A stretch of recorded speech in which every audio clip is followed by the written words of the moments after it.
সুমুখে। সুপ্রদর্শক, আজ আমাদের মাঝে উপস্থিত রয়েছেন অভিনেত্রী গোলাম ফরিদা ছন্তা। শুভ সকাল আপু, কেমন আছেন? শুভ সকাল, খুব ভালো আছি। আচ্ছা, আপনাকে পেয়ে আমাদেরও বেশ দারুণ লাগছে। আপু, আপনার জার্নির কথা যদি আমরা বলি, যে অভিনয় জগতে 2 দশকের বেশি হয়ে গেছে এবং সেই 2 দশকের আগে শুরু থেকে এখন পর্যন্ত যে জার্নিটা আপনার, এখনো আপনি পুরো দমে একদম কাজ করছেন এবং বেশ ভালো ভালো কাজ করছেন। এতদিনের জার্নিতে কাজের যে পর্যায় ছিল বা শুরুর দিকে যে জার্নিটা ছিল, এখন এসে পুরো আসলে আপনার জীবনে এই অভিনয় জগৎটা কতটুকু মিশে গেছে? অলমোস্ট 25 বছর কমপ্লিট করে ফেলেছি, 26 চলছে।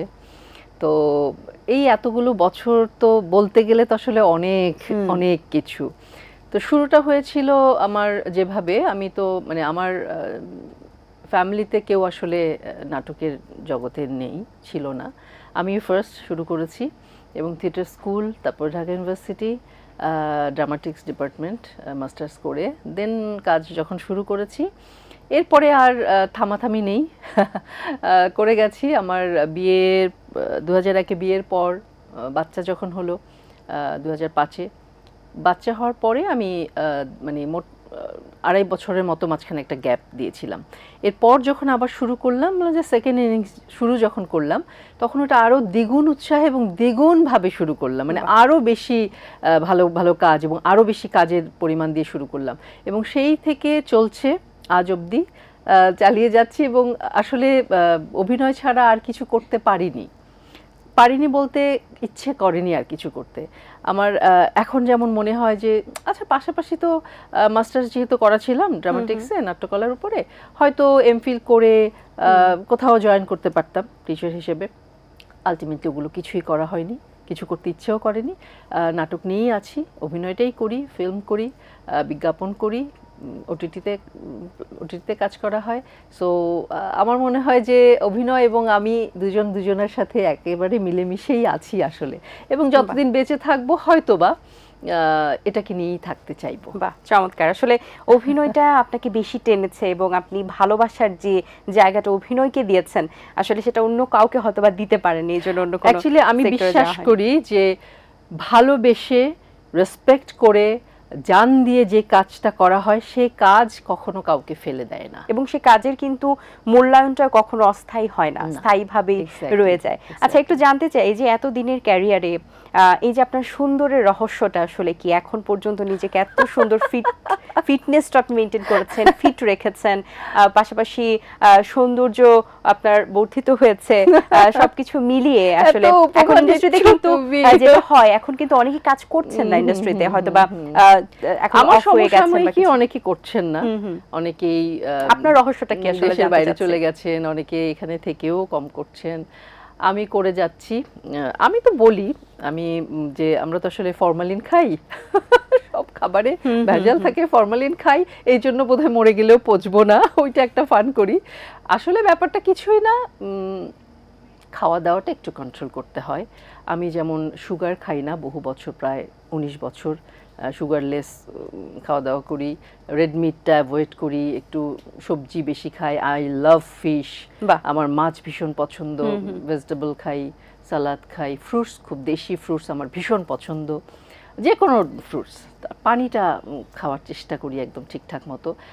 এবং মেকআপ করার পর যতটা সময় শুটিং করি, কিন্তু মেকআপটা যখন তুলি তখন খুব সচেতনভাবে, সেটা যত গভীর রাতই হোক না কেন, যত টায়ার্ডই থাকি না কেন, যত কষ্টই হোক না কেন, আমি মেকআপ তুলতে কোনো রকম কার্পণ্য বোধ করি না। আমি মেকআপটা ঠিকঠাক মতো তুলবো এবং তুলে দেন আমি বিছানায় যাই। এটা আসলে অনেক ইম্পর্টেন্ট। হয়তোবা এই সিস্টেমগুলোই, আর একটু ফ্রি হ্যান্ড এক্সারসাইজ, একটু যোগা, এগুলো তো একটু একটু করে করতে হয় আর কি, ঠিক থাকতে গেলে করতে হয়।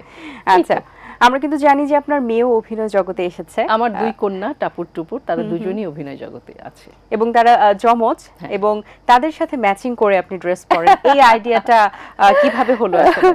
এটা আসলে ওরা যখন একদম ছোট ছিল তখন অতটা ছিল না, কিন্তু যখন নাকি একটু বড় হওয়া, লাইক 4-5 বছর বয়স হলো, তখন থেকে আমার কাছে খুব ভালো লাগতো যে আমার মেয়েরা যে ড্রেসটা পরবে বা আমি যে ড্রেসটা পরবো সেটা আমার মেয়েরাও পরবে। আমরা 3টা কন্যা একসাথে, এবং আমাদের 3 জনের বার্থডেও তো একই দিনে।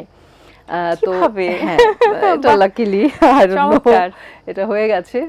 আমার খুব চাওয়া ছিল এরকম একটা বিষয়। প্রথমত 2 মেয়ে চেয়েছিলাম, সেটা আমার মিলে গেছে। তারপরে হচ্ছে আমি একই দিনে জন্মদিন যাতে হয়, আমাদের ফেরদৌসী ম্যাডাম আর ট্রোপা আপু দুজনের একই দিনে জন্মদিন। তো ওইটা যখন আমি ফার্স্ট দেখি, তারপরে আমার ভিতরে একটা ফিল হয়েছিল, ও মাই গড, এরকম হতে পারে মা মেয়ের একই দিনে জন্মদিন। ওইটাই আমারও হয়ে গেছে। তো ওই ভালো লাগা থেকেই আসলে আমরা সবসময় চেষ্টা করি যে বেশিরভাগ সময়, সব সময় হয়তো হয় না, বেশিরভাগ বিশেষ করে জন্মদিনগুলোতে যাতে একই রকম ড্রেস পরার চেষ্টা করি। এটা আমাদের ভালো লাগা। আচ্ছা আপু, আপনি বলছিলেন যে আপনি যখন ইন্ডাস্ট্রিতে এসেছিলেন বা অভিনয় জগতে এসেছিলেন তখন আপনার ফ্যামিলিতে কেউ অভিনয় করতেন না, কিন্তু এখন আপনার মেয়েরা অভিনয় জগতে এসেছে, তার আমার ইন্ডাস্ট্রিতে হাজবেন্ড ডিরেক্টর, সেও অভিনয় করে। সো একটু জানতে চাই যে বাচ্চাদের জন্য, যেমন আপনার সন্তান যখন এখন ইন্ডাস্ট্রিতে কাজ করছেন, আপনি মা হিসেবে কতটা সাপোর্ট আসলে তো ওই সময় যেটা চাইছিলেন সেটা এখন কতটা দিতে পারছেন? অবশ্যই আপনার মাধ্যমে সেটা এখন প্রকাশ পাবে। অবশ্যই আমি তো অভিনয়ের সাপোর্টটা ওভাবে আমার ফ্যামিলি থেকে মানে কেউ ছিল না ঠিকই, কিন্তু আমার মা, আমার ভাই, তারা আমাকে 100% সাপোর্ট দিয়ে গেছেন। তারপরে যখন আমার বাচ্চারা এসছে, তো বাচ্চারা একেবারে লেবার রুম থেকে বের হয়ে শর্ট দিয়েছে। সুভাষ দত্ত দাদুর একটা ফিল্ম করেছিল টাপুর, ওইটাতে তার শর্ট দিতে হয়েছে। এরপর তারা যখন 4-5 বছর বয়স হয় তখন তার বাবার নাটক দিয়ে তারা শুরু করেছে। তো এইটা তো তাদের জিনগত প্রাপ্ত। তো তারা অভিনয়টাকে আমরা কখনো জোর করিনি বা আমরা কখনো বলিনি যে তোমরা অভিনয় করো। তারা নিজে থেকে অভিনয় করাটাকে পছন্দ করেছে এবং আমি আমার যথাসাধ্য চেষ্টা করি যে যাতে করে প্রতিটা কাজ তাদের কাছে স্মুথলি এগোয় এবং তারা যাতে সহজভাবে জিনিসটাকে নিতে পারে, বুঝতে পারে। সো আমি ওর বাবা দুজনেই আমরা চেষ্টা করি যে আমরা যেই জায়গাটা থেকে ল্যাকিংসে ছিলাম সেই জায়গাটা যেন ওদের না হয়, ওরা সেইটা 100% পাওয়ার করে। এই আর কি। আপু, আপনি মঞ্চ থেকে এসেছেন এবং মঞ্চ নাটকের যে সময়টা এবং আফটার কামিং মিডিয়াতে যখন আপনি টিভি স্ক্রিনে আপনার দেখাচ্ছেন, কাজ দেখাচ্ছেন, তখন আসলে এই মঞ্চ নাটক থেকে আসাটা আপনার জন্য কতটা বেনিফিটেড হয়েছে? আমার আসলে মঞ্চের চেয়ে ইম্পর্টেন্ট হচ্ছে আমি মঞ্চ রেগুলার কখনো করিনি। আমি থিয়েটার স্কুল করেছিলাম, সেখানে মঞ্চে আমাদের ফিনিশ বার্ষিক যে প্রোডাকশনটা হয় ম্যাকবেথ, সেটা করেছিলাম। বছর মাঝখানেও একটা প্রোডাকশন, 2টা প্রোডাকশন করেছিলাম। এরপর আমি যখন ঢাকা ইউনিভার্সিটিতে মাস্টার্স ভর্তি হই, সেখানেও আমাদেরকে বেশ কিছু কাজ করতে হয়েছে। তো এই হচ্ছে মঞ্চের সাথে আমার সখ্যতা। তো এরপর আমি বের হয়ে যখন নাটক শুরু করলাম করা মিডিয়া মানে টেলিভিশন স্ক্রিনে, তখন কিন্তু আমি আর মঞ্চের সাথে যোগ হতে পারিনি বা যুক্ত হওয়া হয়নি। কিন্তু মাঝে মাঝে কিছু কাজ আমি মঞ্চে করেছি, সেটা হয়তো আমার প্রফেশনের সাথে মিল রেখে বিভিন্ন কারণে করতে হয়েছে। মঞ্চের কাজটা আমাকে যেভাবে হেল্প করেছে সেটা হচ্ছে যে আমি তো পড়াশোনাই করেছি এটার উপরে, যেহেতু ড্রামাটিক্স ডিপার্টমেন্টে আমি ছিলাম, থিয়েটার স্কুলের একটা 1 বছরের কোর্স করেছিলাম। সো দ্যাট ওই সুবিধাটা আমি পেয়েছি যখন আমি একটা গল্প পেয়েছি, আমি যখন একটা চরিত্র পেয়েছি, তখন সেই চরিত্রটাকে বিশ্লেষণ করা, তার সামাজিক অবস্থান, তার কস্টিউম, তার গেট আপ, তার মেকআপ, সে কিভাবে চলে, সে কিভাবে বলে, সে কি চিন্তা করতে পারে, এগুলো আসলে আমাদেরকে শেখানোই হয়েছে যে চোখ কান খোলা রাখতে হবে, চারপাশে কি ঘটে সেটা আমি অবজার্ভ করি, অবজারভেশন পাওয়ারটা খুব তুখর হতে হবে এবং তাহলেই হবে কি ক্যারেক্টারাইজেশনটা করা যায়। আমি আমার মধ্যে থেকে বেরিয়ে আমি তো চরিত্রটা রূপায়ণ করি, শুধু চরিত্র রূপায়ণ করি তাই নয়, চরিত্র রূপায়ণের পাশাপাশি কিন্তু আমিও অবজার্ভ করি যে আমার চরিত্রটা কতখানি ঠিকঠাক হচ্ছে। তো এই বিষয়গুলো আমার এই পড়াশোনার কারণে বা স্টেজে কাজ করার কারণে আমাকে হেল্প করেছে, প্রতিনিয়ত এখনো হেল্প করে যায়। বাহ, দারুণ একটি বিষয়। আপু, আপনার কাজল কালো দিন এবং এভাবেই গল্প শুরু, এই দুটি নাটকের মধ্যে বা কোন নাটকটা দিয়ে আপনার অভিনয় জগৎ শুরু হয়েছে এবং এটা কিভাবে হলো এবং ওই সময় জার্নিটা একটু জানতে চাই। আমার শুরুর নাটক হচ্ছে কাজল কালো দিন, কিন্তু শুটিং করেছিলাম এভাবেই গল্পের শুরু। ঠিক আছে, ইন্টারেস্টিং, আসলে দুটোই বলা যায় পাশাপাশি। এভাবেই গল্পের শুরুটা ছিল প্যাকেজে, আর কাজল কালো দিন ছিল বিটিভির প্রোডাকশন। আচ্ছা, তো বিটিভির প্রোডাকশনটাই আসলে যখনই করা তখনই প্রচার হয়, আর প্যাকেজটা আসলে যখনই করা তখন তো প্রচার হয় না, এটা পরবর্তীতে ইটিভিতে প্রচারিত হয়েছিল। তো আমার প্রথম ওইভাবে করা হচ্ছে এভাবেই গল্পে শুরু, যেটা আমি সিলেটে মানে শ্রীমঙ্গলে করেছিলাম এবং তখন আমার হাজব্যান্ডের সাথে আমার পরিচয় এবং সেইখানেই তার সাথে আমার সখ্যতা তৈরি হয় পরিচয় থেকে আস্তে আস্তে, এবং তার ডিরেকশনেই এভাবেই গল্পে সতীর্থ রহমান, তার ডিরেকশনেই নাটকটা ছিল এবং পরবর্তীতে এটি টিভিতে আর প্রচারিত হয়েছিল। আর কাজল কালো দিন হচ্ছে সতীর্থর সাথেই আমি আসলে হাকিম ভাই, আজিজুল হাকিম ভাইয়ের বাসায় গিয়েছিলাম। সতীর্থ আমাকে একটা সারপ্রাইজ দিতে চেয়েছিল, যেহেতু হাকিম ভাই আমাদের স্বপ্নের নায়ক, ওই সময় তো তারা হার্টথ্রোব নায়ক প্রত্যেকে, জাহিদ ভাই, তকির ভাই, হাকিম ভাই, এদেরকে তো আমরা সেইভাবে দেখতাম। তো তার বাসায় গেলাম, পরে ভাবি তো আমাকে দেখে একদম মানে চিৎকার করে বললো, ও মাই গড রুবেল, তুমি কাকে নিয়ে আসছো আমার বাসায়? এত সুইট একটা মেয়ে, ওর এত সুন্দর, এখন চুল নেই, তখন অনেক সুন্দর চুল ছিল, এত সুন্দর চুল, ওকে তো আমি কাজে লাগাবো। বলে হ্যাঁ, তো ওকে তো কাজে লাগাতে পারবে না, কেন, তো ড্রামাটিক্সেই পড়ে, সো ওকে কাজে লাগানো সহজ। বলে তাই, তাহলে তো আমি বিটিভির একটা নাটক আমি এর মধ্যে লিখেছি, ওকে নিব, জয়কে নিব, শ্রাবন্তীকে নিব, আমাদের তিনজনকে নিয়েই ভাবি এই নাটকটা প্রথম করেন আমাদেরকে নিয়ে আর কি। তো এটাই আমাদের প্রথম নাটক আমার, বিশেষ করে। তো এই যে এই জার্নিটা আমার মানে এখনো মনে হলে মনে হয় সেই দিন ভাবি আমাদেরকে নিয়ে নাটকটা করালেন। বাহ, আপনি সিনেমাতেও কাজ করেছেন আপু, কোন কোন সিনেমাতে কাজ করা হয়েছে? আমার প্রথম সিনেমা হচ্ছে অর্পিতা, সেটা শাহরিয়ার নাজিম জয়ের ডিরেকশনে, ইমপ্রেস টেল ফিল্মের। এরপরে জৈবতী কন্যার মন, নার্গিস আক্তারের, সেলিমানদিন স্যারের গল্প উপন্যাস। তারপরে করেছি নকশি কাঁথার জমিন, তারপরে করেছি ভয়াল, এরপরে করেছি এই রিসেন্ট শেষ করলাম কাজ আজীরন, সরকারি অনুদান ছবি। এই তো এগুলো তো করা হয়েছে।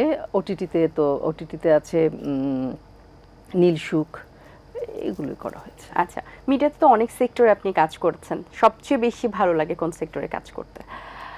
অ্যাকচুয়ালি এক একটা সেক্টরের কাজের অভিজ্ঞতা এক এক রকম। আমি মানে এটা বলতে পারবো না যে আমার এই সেক্টরে কাজ করতে সবচেয়ে বেশি ভালো লাগে, ওটাতে লাগে না, এটা বলা যাবে না। এক একটা কাজের এনজয়মেন্ট ডিফারেন্ট। যেমন আমি যখন সিনেমাতে কাজ করি তখন তো তার বিগ অ্যারেঞ্জমেন্ট, ওইটা একটা অন্যরকম ভালো লাগা। আমি যখন বিজ্ঞাপনে কাজ করি তখন সেটা কত শর্ট টাইমে কত সুন্দর এক্সপ্রেশন দেওয়া যায় এবং আয়োজন সবকিছু মিলে একটা দারুণ ব্যাপার। আবার আমি যখন নাটকে কাজ করি তখন তো অল্প বাজেটে অল্প পরিসরে 2 দিনের ভিতরে একটা নাটক করা, এবং সেইখানে এই শর্ট টাইমের ভিতরে কত ভালো কাজটা করা যায়, কতখানি নিজস্বতা দেখানো যায়, সেখানে অভিনয়ের পারঙ্গমতাটা কতখানি দেখানো যায়, সেইটা দেখানোটা একটা চ্যালেঞ্জ হয়ে দাঁড়ায়। সো এক একটা জায়গার কাজের ধরন এক এক রকম, আসলে এক এক রকমভাবে এনজয় করি। আচ্ছা আপু, যখনই মিডিয়াতে আসলে শুরুর দিকে কেউ আসেন তখন তো দেখা যাচ্ছে যে কাজের যে মূল্যায়নটা বা কাজের কোয়ালিটি বিবেচনা করার সময়টা আসলে বা সুযোগটা আসলে হয়ে ওঠে না, তখন আসলে সকলেই চান ভালো কাজ করতে বা কাজ করতে। সেই জায়গা থেকে লাইফের এই পুরো জার্নিতে কখনো কি মনে হয়েছে কোনো কাজ নেওয়ার পরে ডিসিশন নিয়েছেন যে না, এটা একটু না নিলেও, এই কাজটা না করলেও পারতাম বা এরকম কিছু? হ্যাঁ, সেটা তো মানে হবেই। এত বড় একটা জার্নি, এত বছরের কাজের অভিজ্ঞতা, এত দিন ধরে করছি, এত হাজার নাটক করেছি, কিছু কিছু তো আছেই। বাট তারপরেও আমি সৌভাগ্যবান সেই দিক থেকে, যেহেতু আমার একটা ব্যাকগ্রাউন্ড ছিল যে theatre plus Dhaka university ড্রামাটিক্স department, সেই জায়গা থেকে আমি বাংলাদেশের একদম টপ মানে যারা ডিরেক্টর ছিলেন তাদের আন্ডারে আমি কাজ করেছি, সেই সৌভাগ্যটা আমার হয়েছে। সো তারা তো আর খারাপ কাজ করেননি, তারা তো প্রত্যেকেই ভালো ভালো কাজ করেছেন, যে কারণে আমার ক্যারিয়ারে অনেক ভালো ভালো কাজ যুক্ত হয়েছে। অনেক ভালো ভালো কাজের কারণে দর্শকরা আমাকে এখনও সেই কাজগুলোর চরিত্র নিয়ে ডাকে, সেই কাজগুলোর চরিত্রেই আমাকে দেখতে চায় বা পছন্দ করেন। তো এই ব্যাপারটা, দু একটা কাজ যে হয়নি সেটা তো প্রফেশনের খাতিরে হয় না, যে আমার যখন এটাই প্রফেশন তখন আমাকে প্রফেশনটা চালিয়ে যেতে গেলে কিছু শুকনো ফুলের মালাও সেখানে ঢুকে যায়, শুকনো মরা ফুলও একটু ঢুকে। তো এইরকম আর কি ব্যাপারটা। আমি তো একটা মালা গেঁথেছি এত বছর ধরে, সেখানে তাজা ফুল যেমন আছে, দু একটা ফুল একটু মলিনও আছে, থাকতেই পারে। আচ্ছা আপু, এখন নতুন প্রজন্মে যারা কাজ করছেন তাদের কাজ কেমন লাগছে এবং কার কাজ স্পেশালি ভালো লাগে আপনার, এবং তাদের জন্য কি পরামর্শ থাকবে আপনার? নতুন প্রজন্ম যারা কাজ করছে তাদের কাজের ডেডিকেশনটা বেশ ভালো, এবং তারা কিছু আর্টিস্ট তো আছে খুব ভালো করেন, এবং শুরুর দিকে তারা যেমনভাবে শুরু করেছিল তখন হয়তো এতটা ভালো লাগেনি বা মনে হতো যে ওদের আরেকটু বুঝে ক্যারেক্টারাইজেশন করা উচিত। বাট ডে বাই ডে তারা কাজ করতে করতে এখন তারা বেশ ভালো কাজ করে, যেটা দেখে আমার কাছে আমি মাঝে মাঝে বলি ওয়াও, খুব ভালো করেছে এই ছেলেটি বা এই মেয়েটি। আমি মানে অনেকের কাজই ভালো লাগে, নাম উল্লেখ নাই বা করলাম, বাট করে বেশ কিছু ভালো আর্টিস্ট আছেন যারা অসাধারণ ভালো কাজ করে, এবং আমার মনে হয় যে তাদের কাজের ডেডিকেশনটা ভীষণভাবে আছে। কিছু কিছু ক্ষেত্রে নতুন ছেলেমেয়েরা যেটা হয় যে ওরা হয়তো আশপাশটা চিন্তা করে না, যে আশেপাশে সিনিয়র আর্টিস্ট আছে, মানে কেউ কেউ আছে অসম্ভব ভালো, অসম্ভব মানে সম্মান দিয়ে ভালোবাসা দিয়ে সিনিয়র আর্টিস্টদেরকে তারা ট্রিট করেন। আবার কেউ কেউ আছে যারা আশেপাশে তাকাই না যে এখানে একটা সিনিয়র আর্টিস্ট আছেন, এখানে আমার মায়ের ক্যারেক্টার করছেন একজন সিনিয়র, মোস্ট সিনিয়র, যাদেরকে মানে আমরাও যাদেরকে দেখলে এখন দাঁড়িয়ে পড়ি, বসতে চাই না সামনে, বা তারা বলার আগে বসি না। কিন্তু এগুলো অনেকে কিছু আর্টিস্ট আছেন যারা এগুলো খেয়াল করেন না। আমার মনে হয় যে এই সম্মানের জায়গাটা তাদের অবশ্যই দেওয়া উচিত, কারণ তারাও একদিন সিনিয়র হবেন। অসংখ্য ধন্যবাদ আপু আপনাকে, চমৎকার লেগেছে, চমৎকার একটা আড্ডা হয়েছে। অনেক শুভকামনা রইল আপনার জন্য, ভালো থাকবেন সবসময়। Thank you. দর্শক, আশা করছি আজকের আয়োজন ভালো লেগেছে। আজ এই পর্যন্তই, দেখা হবে আগামী পর্বে নতুন কারোর সঙ্গে। সেই পর্যন্ত ভালো থাকুন, সুস্থ থাকুন এবং এটিএন বাংলার সাথেই থাকুন। আল্লাহ হাফেজ। দিন আসে দিন যায়, সময়টা চলে যায়, তবু আছি এই বেশ ভালো। জীবনটা রঙময়, যেভাবেই হওয়া চাই, নয় কভু সাদা কালো। এই আশাতে স্বপ্ন ভাসে, সুখ হাসে চোখে মুখে, চায়ের চুমুকে, চায়ের চুমুক।